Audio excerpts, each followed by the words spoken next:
সুরজিতের গান, গল্প ও কবিতার আসরে সকলকে স্বাগত।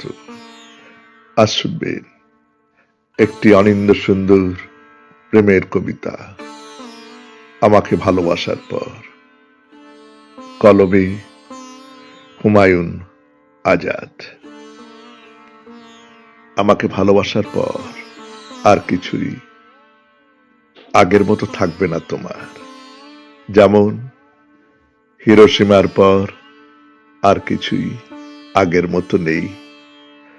উত্তর থেকে দক্ষিণ মেরু পর্যন্ত যে কলিং বেল বাজেনি, তাকেই মুহুর্মুহু শুনবে বজ্রের মতো বেজে উঠতে, এবং থরথর করে উঠবে দরজা, জানলা আর তোমার হৃৎপিণ্ড। পরমুহূর্তে তোমার ঝনঝন করে ওঠা এলোমেলো রক্ত ঠান্ডা হয়ে যাবে।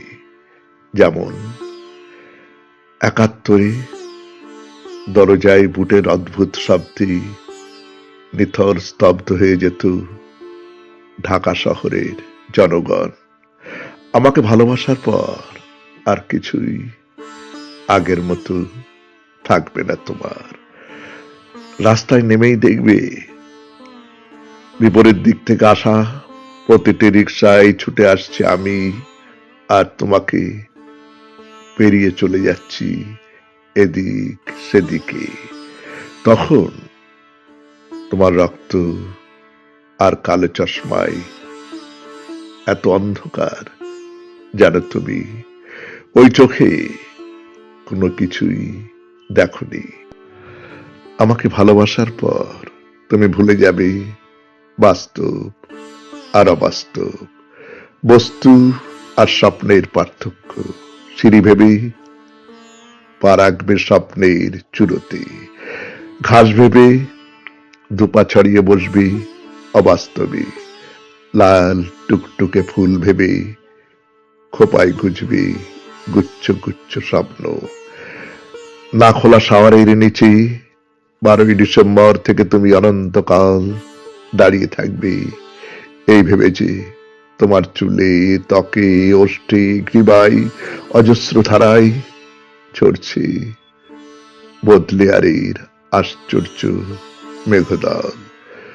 তোমার যে ঠোঁটে চুমু খেয়েছিল উদ্যম পরায়ণ এক প্রাক্তন প্রেমিক, আমাকে ভালোবাসার পর সেই নষ্ট ঠোঁট খসে পড়ে সেখানে ফুটবে এক অনিন্দ গোলাপ।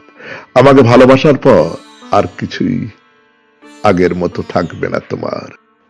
নিজেকে দুরারোগ্য ব্যাধিগ্রস্ত মনে হবে, যেন তুমি শতাব্দীর পর শতাব্দী শুয়ে আছো হাসপাতালে। পর মুহূর্তেই মনে হবে মানুষের ইতিহাসে একমাত্র তুমিই সুস্থ, অন্যরা ভীষণ অসুস্থ। শহর আর সভ্যতার ময়লা স্রোত ভেঙে তুমি যখন চৌরাস্তায় এসে ধরবে আমার হাত, তখন তোমার মনে হবে এ শহর আর বিংশ শতাব্দীর জীবন ও সভ্যতার নোংরা পানিতে একটি নীলিমা ছোঁয়া মৃণালের শীর্ষে তুমি ফুটে আছো এক নিষ্পাপ, বিশুদ্ধ, পদ্ম, পবিত্র, অজর। নমস্কার। শুনলেন কবিতা আমাকে ভালোবাসার পর। কলমে হুমায়ুন আজাদ, উচ্চারণে সুরজিৎ দাস, সেতারে ধ্রুব বাগচি। সমগ্র অনুষ্ঠানটির সম্পাদনায় ও ব্যবস্থাপনায় সুরজিৎ দাস।